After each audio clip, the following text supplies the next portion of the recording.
Okay, everyone, this is Lance Ash speaking to you personally. Heading back to work.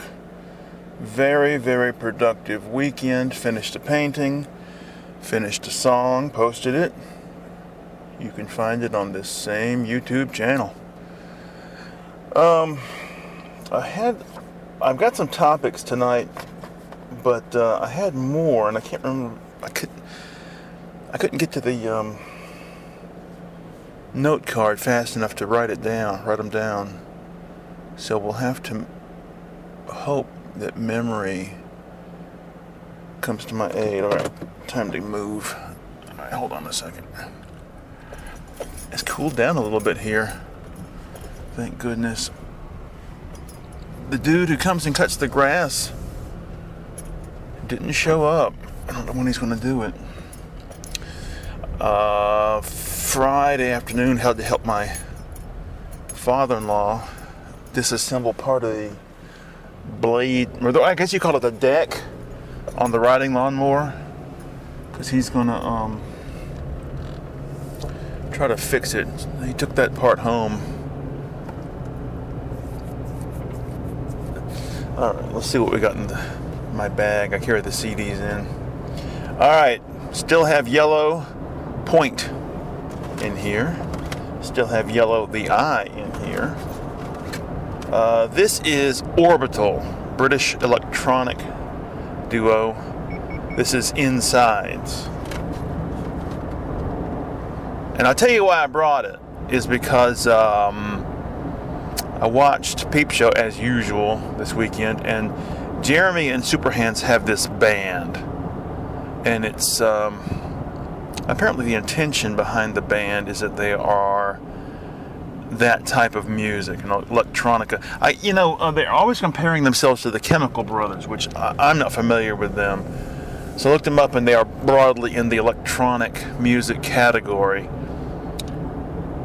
So I looked around to see what I have that's that type of music. And I brought that. I also brought Peter Scherer, Very Neon Pet. Peter Scherer was part of the New York what would you call it?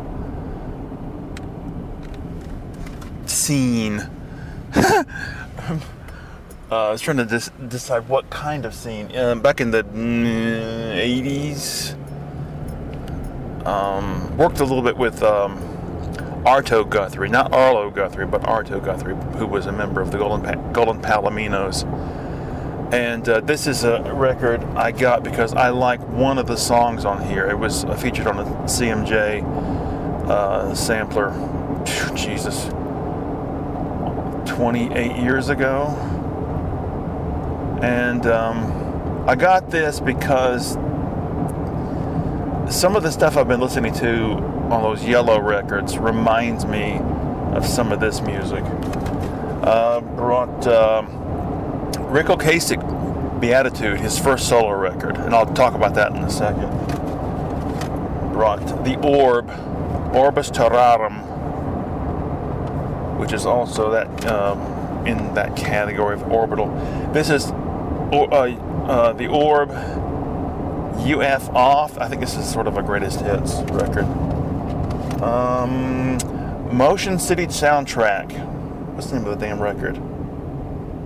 I Am the Movie.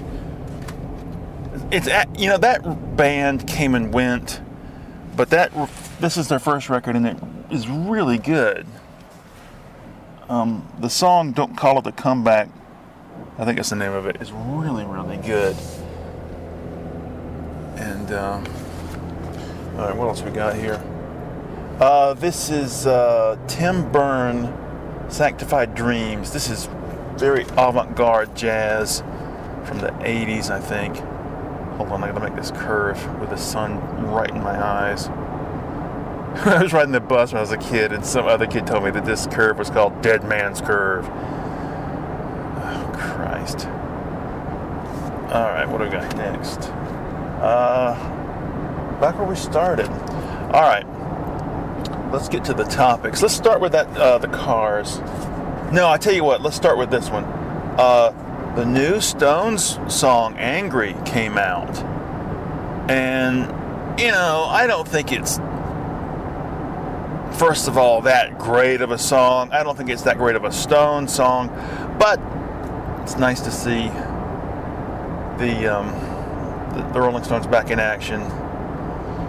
And saw a little bit of the little interview / presentation they did with Jimmy Fallon.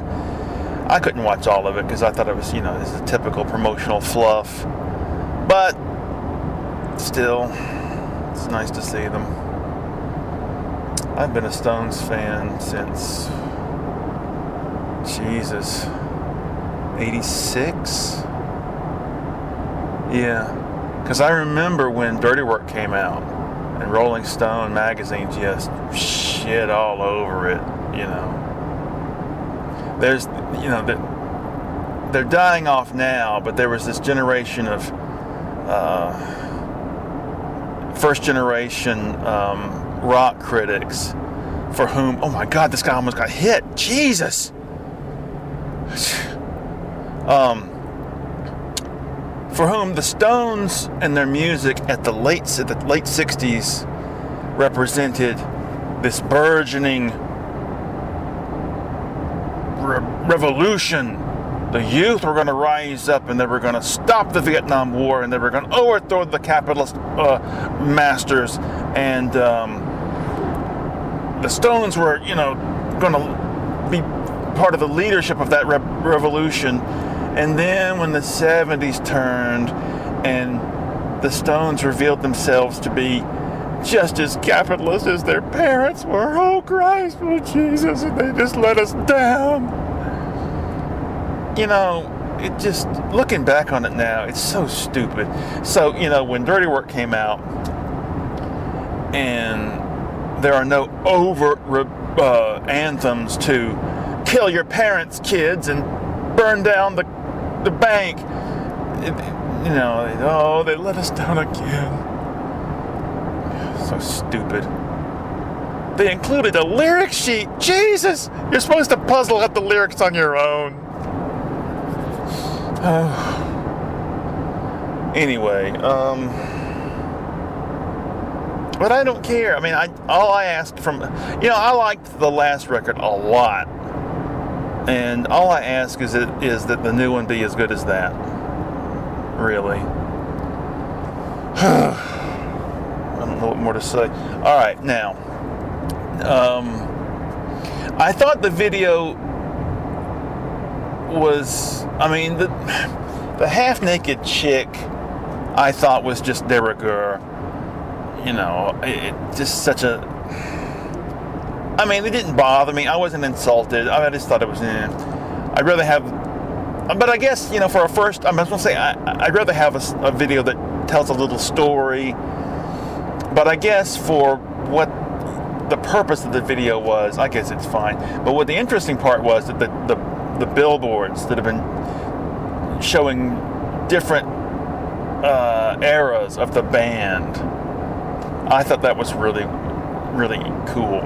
Because those of us who are kind of Sentai of the band, we can go, oh, that's from the 78 tour. Oh, that's, meant to be similar to the Tattoo You album cover. And that's this. I just realized that one that was a stamp was from the Sticky Fingers. Like an ink stamp. Anyway, that's about all I have to say about that. Alright, next. Alright, let's just go ahead and get into the Cars thing. Last week, I don't know what motivated me to do it. Because there's always a motivation. There's always a... I was going to say frisson. But, anyway, there's always something that makes something in your brain click, and you're like, I'd like to get that album out, But anyway, I brought the Panorama album by the Cars, their third album from 1980, and listened to the whole thing straight through. And that album is widely considered to be the worst Cars record because it's not chock full of hooky pop singles. You know, it's very borderline experimental and cold and very 80s new wave, uncompromising. And I like that makes it my favorite Cars record because it is the weird one. Anyway, listened to the whole thing and looked up some stuff about it online. Watched a couple of videos that were released at the time. And the funny thing is, those videos that were released in connection with the album, they are also so expressive of that early 80s aesthetic, the new wave aesthetic. Those clothes, I remember all that. And, you know, when I was a kid, at that time period, at the turn of the 70s into the 80s, I hated teenagers and I hated rock and roll and I hated all the stuff that I like now, you know.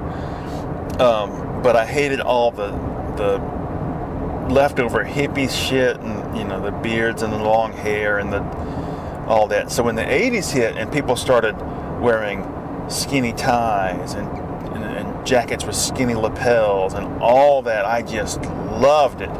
And those videos, they're dressed like that, you know. I don't know if you remember, there used to be a clothing store called Chess King, and they sold all that stuff. I can't remember if I ever bought anything there. But yeah, I had little skinny belts, and I had a skinny tie and all that shit. The only thing I didn't like about that era is that there were pleated pants. It's just pleated pants set my teeth on edge. Oh God. But anyway, so right after that, Rick Ocasek released his first solo record, and it's even more cold and uncompromising than Panorama. And a lot of, you know, like just drum machine and synths. So I brought that tonight to soak into that. I would have brought Panorama again, but, you know, it's not good to listen to stuff too often. It's how I killed Led Zeppelin in my brain. I basically can't listen to. That's right, rev it up, loser. I've listened to Led Zeppelin's albums so many times. I just can't listen to a lot of them anymore. Not much anyway. Now, I think that's all I got to say about that. The next topic, and the last one I have written down, is Mr. Rogers. Thank you. The vehicle just alerted me that the vehicle ahead of me has moved. Thanks. A couple of days ago, I can't remember what the reason was, but I looked up the Wikipedia article on Mr. Rogers' Neighborhood, and they have an article about Mr. Fred Rogers, and they have an article about Mr. Rogers' Neighborhood, the show, and then they have a separate article on the Kingdom of Make-Believe, which, you know, is a part of the show. And what I thought was so interesting about the article was that it was like it was like a reference work in that it laid down all the characters, all the main characters, all the recurring characters, all the, you know, sort of sideline characters, and it laid down different aspects of the show and the geography of the main part of the kingdom, and it told about some stuff I didn't know or didn't remember. Neighboring regions to the kingdom of make-believe, which I thought was very fascinating. So I got the idea I want to do something similar for my online magazine and the contents thereof, which is my online magazine has basically boiled down to the comics I do. And the comics I do have finally resolved themselves into basically another webcomic. I used to do a webcomic years ago, and it had a whole cast of characters, and it's like like the best kind of thing is like it's when it's a soap opera and it's an ongoing thing, and that's what it's been such a fucking labor, such a chore to try to yank this whole thing and my work back to some sort of semblance of where it was 10 years ago, Anyway, so, and I thought, well, what I need to do in connection with this is make a map so that I have, because a lot of the stuff has just been, the characters have been existing in a, not a void, but just sort of a, there's vague references to where they are and what building, but there's no set geography and everything. So I decided I'm going to do this. So Friday, my last day of work last week, I thought I'm going to look around for a piece of paper that's going to be perfect to be the background for this map. And by God, I found something. I found this big piece of paper that had been battered by use and had people had drawn on it God knows how many years ago. It had water stains on it, and it was a thick piece of cardboard, and I thought, this is perfect. So I took this thing home and I jazzed it up, and it's on my blog now also. It was not a very good photograph I took of it, though. I needed to do a better photograph.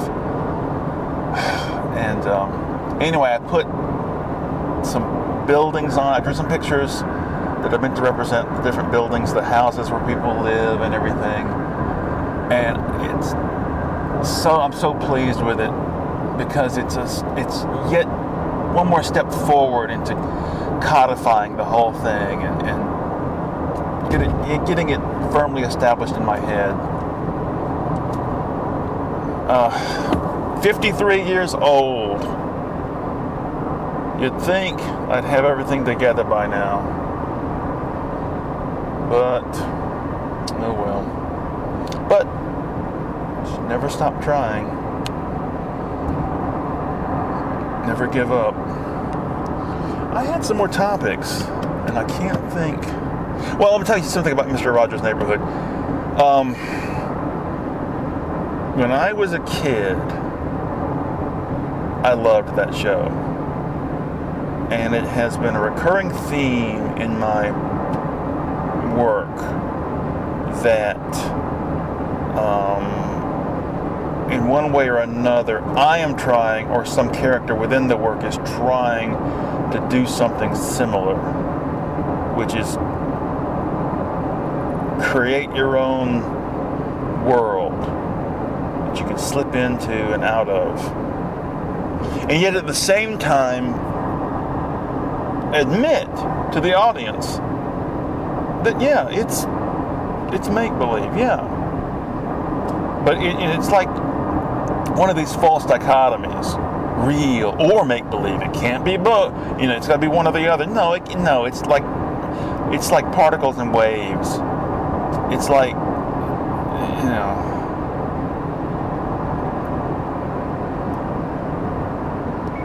trying to think of another basic.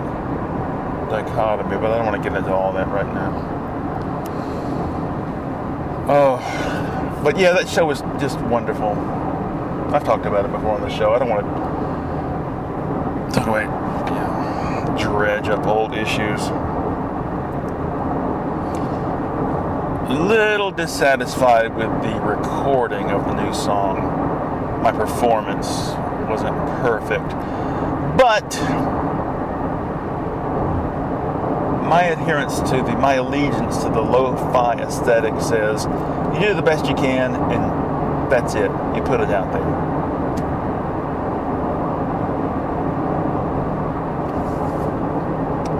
That song was a pain in the ass. Most things are.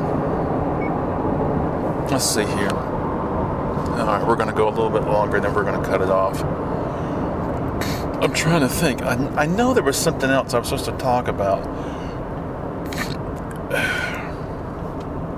Current events? Doubt it. Religion? Doubt it.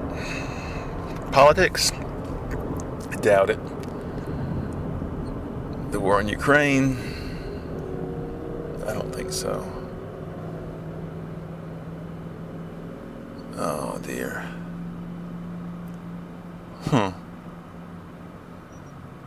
Trying to think if there's anything else.